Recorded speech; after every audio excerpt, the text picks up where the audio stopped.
So there's an ongoing debate about gold and Bitcoin. It's been going on for years, raging. And what really incredibly fascinating is that people seemingly can't hold two opinions, maybe opposing opinions, completely opposite opinions, but really just two opinions in their head at the same time that compete against each other. That, I think, is really probably the bigger core issue here at play. We as humans, for some reason, especially in this world we live in, are really have become incapable of holding differing opinions in our head at the same time. And I think the Lincoln-Douglas debates, if you all recall those, when we watched those back in the 1860s, when you had to, the 3-hour debates, you had to explain and articulate the other person's side, which you should have to do today now before you open your mouth, and be able to articulate exactly what it is that the other person believes would really help the discourse just in general as society. However, I think Lawrence, what I feel, and I'm going to take words out of his mouth here, and I'm going to take words out of other people's mouths, but what it looks like from my perspective is when you see a lot of these arguments, sometimes, as Luke Gromen might say, the forest from the trees, it's hard. People have a hard time seeing the forest from the trees. And while Lawrence running, managing money and running stuff with gold and being a proponent of gold and Bitcoin, Lawrence isn't saying, oh, I'm 50 years from now, gold's going to be the thing. What he acknowledges is 5,000 years of history and saying that you can't discount gold right now. Number one, we're fighting the same fight. Number two, gold's done exactly what it's supposed to do. And for some reason, that triggers people. And automatically, it makes people think that that's attacking Bitcoin, when that's not the case at all. They're fighting the same fight, clearly. And if Bitcoin can't hold up to the gold market, a $12 trillion market, then Bitcoin's not what we think it is. I think, and I think Lawrence does too, that it's going to be the winner all of a sudden, or over time. But it doesn't mean it happens overnight, and we can't discount everything else in life just because we think something is going to happen. It's not going to happen overnight. And I know the mistake I've made in my life is thinking, oh, I've solved this puzzle, or at least I believe I have. It's going to just happen overnight. And that's not how it works. So I think 50 years from now, if you ask Lawrence, I believe he would say, yeah, Bitcoin will be the winner. We'll be living on this standard most likely. And gold might be a thing of the past, and we just wear it as jewelry or something like that. And he might say, well, no, I'd say I'm probably going to be dead, so I'm not going to be living through that. But I think you might be wrong, Lawrence. I think you're selling yourself short, because I've seen your CrossFit videos, and that coupled with medical technology that's going to come about in the next couple of decades, I think you're selling yourself short. So you, my friend, we will be there to witness all that together. And again, what he is saying, at least in my eyes, is that Bitcoin will be the ultimate winner, but it's not the winner right this second. It will become the winner, but you can't discount gold, because we are fighting the same fight. These people are, a market cap of 300 to 500 billion in Bitcoin, and a market cap of 12 trillion in gold, and the silver market, and these markets of sound money and freedom and a sound monetary policy. Anyone in that camp, the Atlas Society, whatever it might be, libertarians, whatever you want to call it, people on all sides of the aisle, progressives, conservatives, many people that are going and they're already in the gold communities and have been for a long time, or they're in sound money camps, or they're in the Bitcoin community now, and that's growing by the day.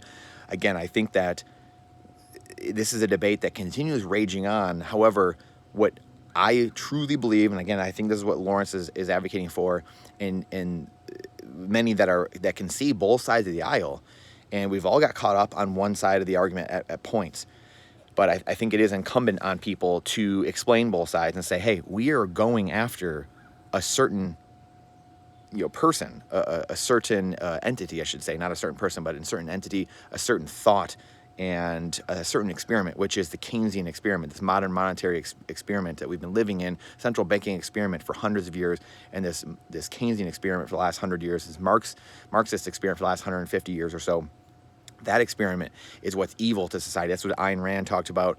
That's what I think Tomer has talked about a lot. The Cafe Bitcoin podcast, having on the spaces they're having on Richard, I can't remember his name now, Richard Wahlberg or the Atlas Society. I can't remember his name off the top of my head, but just incredible talk. And all those people advocating for sound, objective thinking and that monetary policy that cannot be corrupted by a person or a select group of people. We're all in that same camp at the end of the day. And you have to be able to hold multiple positions in your head at the same time, because any great leader, and again, I'm not perfect at this, but the more we can all begin to act like this, the more we all can begin to see the other side, like the Lincoln Douglas debates, and see and articulate both sides. Not only will we become smarter, more intellectually honest people, but we'll become more empathetic people, and we'll drive humanity further, faster. And I'm confident, and again, taking words out of Lawrence's mouth and many others who believe like this, I think that let the winner take all game, the money, the zero sum game of the best, let the best money win. I at the end of the day, I don't necessarily care what wins as long as the right thing wins. And I believe that to be Bitcoin. And I think Bitcoin will do that. I think it has the properties to do that. But you can't discount all the people who think very similar to you. We need all the people fighting that fight possible. And I think Lawrence lays out a great thing. When you're in World War II, whatever it is, you're not going to say, hey, sorry, all the allies over here, just screw all of you. I don't need any of you. I'm not going to use any of your help.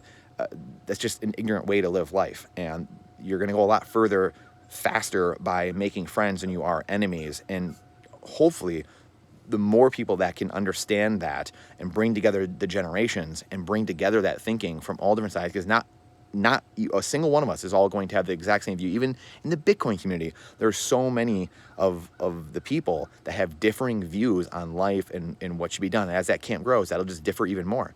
So we're going to find ourselves fighting in that world because of that? No, of course not. You're going to be trying to advocate for as many people as possible to come to that camp and be together, pushing that mission forward, pushing the sound money mission forward, and driving the power back into the hands of the people.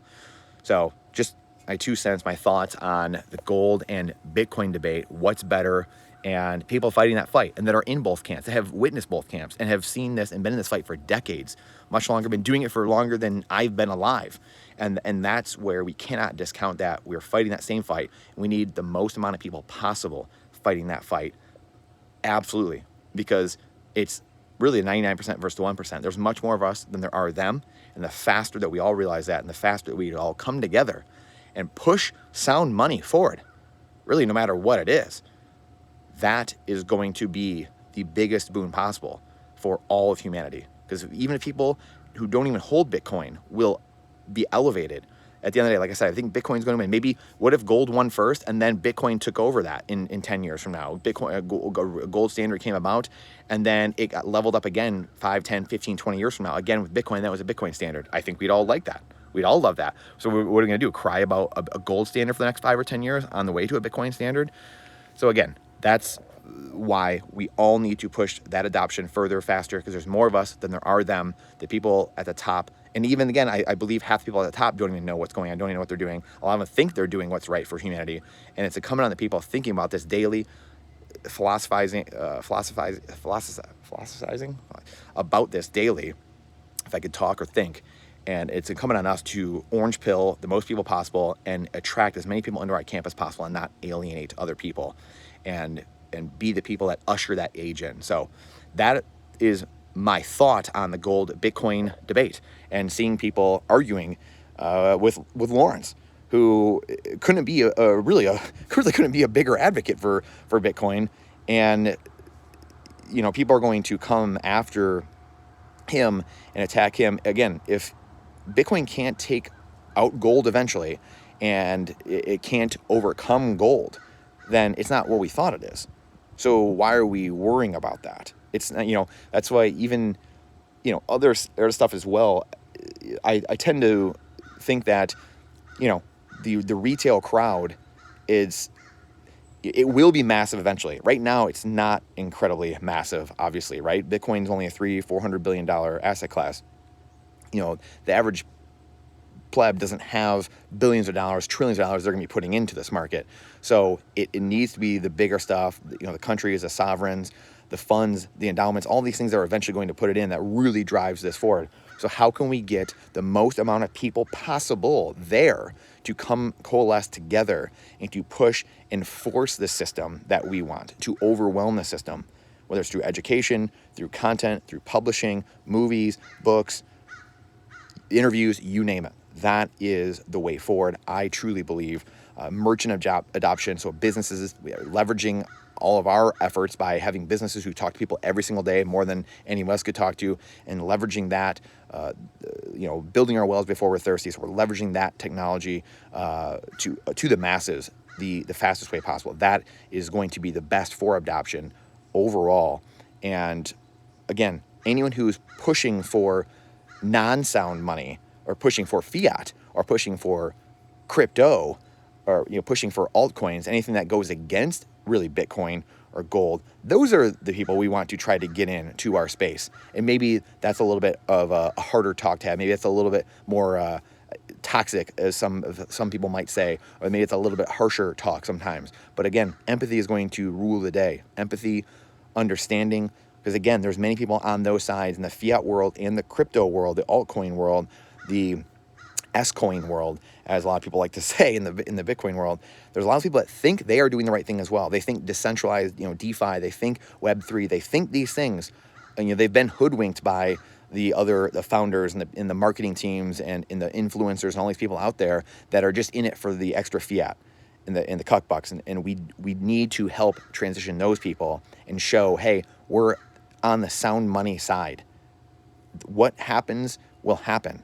Gold, Bitcoin, that will work itself out. But that's not a big enough thing. People get caught up again in this thing thinking, oh, that's diluting this and that.